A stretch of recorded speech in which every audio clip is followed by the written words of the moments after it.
saw Martin Luther King Jr. walking with Malcolm X.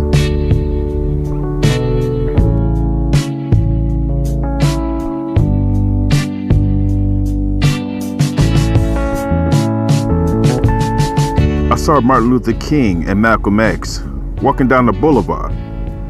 Nothing out of the ordinary, nothing suspicious. They wasn't being harassed and no one else noticed them. They were discussing something and they were in deep conversation with one another. It was curious to understand what they were discussing, but being a humble man I did not follow them. But I did see them far down the street, crossing two intersections. And I could see them in the distance, but both were moving their hands, looking at each other, not really concerned at what was going on around them. They were very deep in conversation with each other. As they walked off into the distance and became out of view, I sat back and thought, was that what I thought I saw? Malcolm X and Martin Luther King Jr. having a conversation. Indeed, it was a moment for millions to see. As I continued my opportunity to speak to those in that neighborhood, it dawned on me that there were many others that I did not observe at once or notice at first as I entered the hall to give my speech presentation, eager to speak with community leaders and members expecting my service. As I entered the hall greeting everyone humbly and with love, I noticed different faces, many different faces. As I spoke my presentation, my eyes caught two faces as I continued to speak.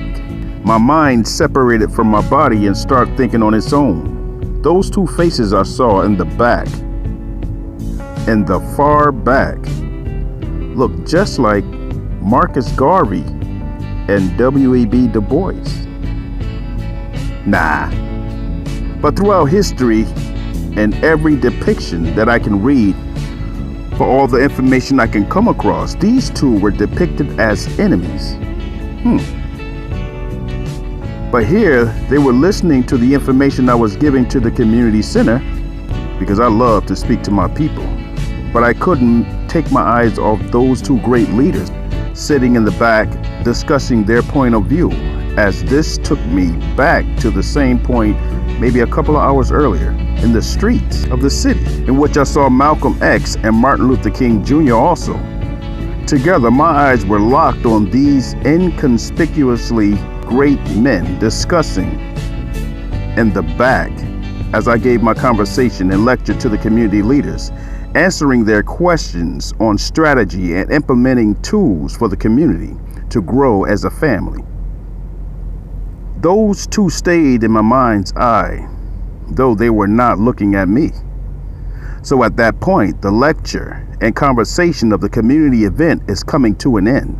But the images of those four guys in my mind stayed as sharp as 4K HD images. As I gave my round of thanks to those community leaders, the community, and the children, I stood a moment and answered questions, giving advice, stating facts, statistics, giving evidence, and my opinions on certain situations. I love engaging and listening to the elders and the youth. This is my love and passion. If I can live comfortably, I would do this for free. My goal in life is not to gain unmeasurable wealth. My goal in life is not to be rich. These things are measured by the weight of man. They do not stand up as a dime to a bar of gold in my mind's eye. As I continue out the event, my vehicle, many from the event followed me to my car. As we embrace to say our goodbyes, exchanging numbers and other information to stay connected, I opened my car door, the passenger side, to place my briefcase in the front seat. As I shut the door and proceeded to walk around the front of the car to the driver's side, as I attempted to step off the curb, here comes a city bus.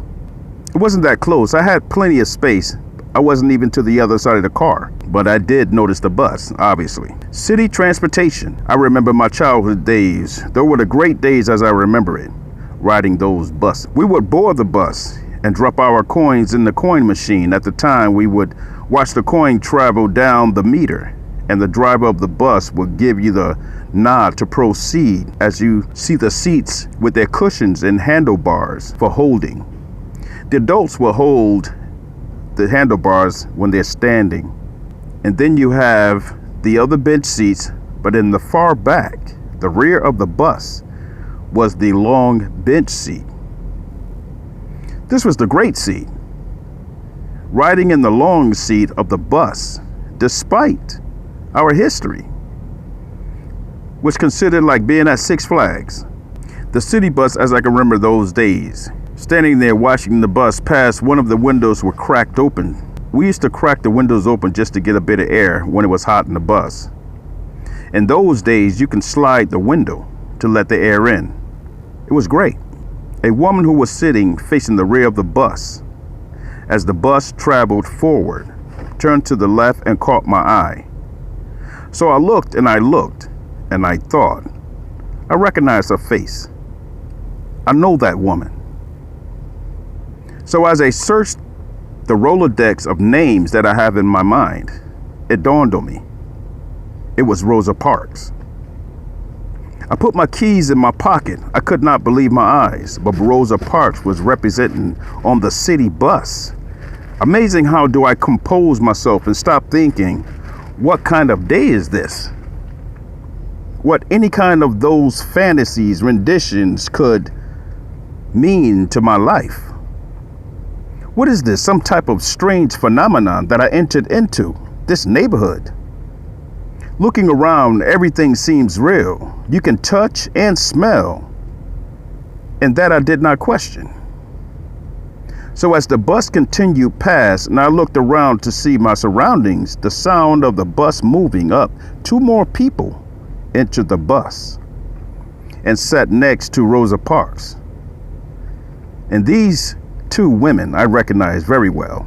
The first was Harriet Tubman, and the second was Frances Cress Welsing. You know Frances Cress Welsing. And if you don't, look her up. Very important. 3 great women representing in our African American history.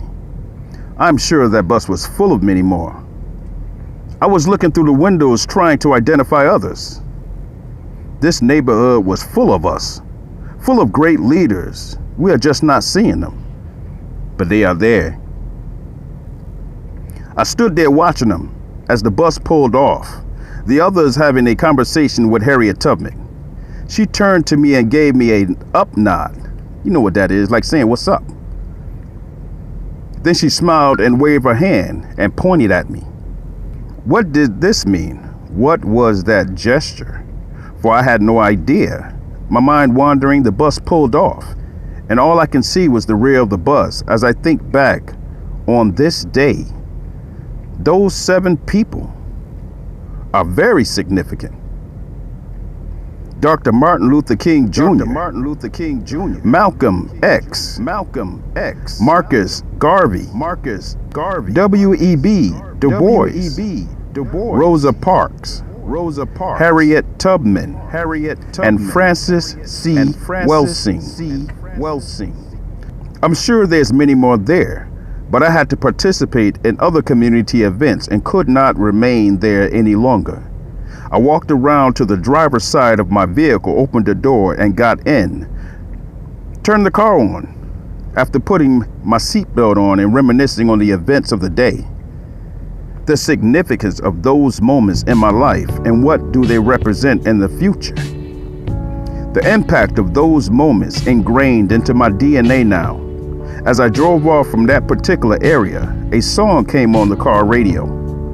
And as I continued driving down the street, I can hear the exact song playing was We Are Family by the Sister Sledge. Look around our neighborhood, family. All of our great leaders are still here. We just need to raise them to be adults. Love, peace, and power. Pharaoh J. Tassetti.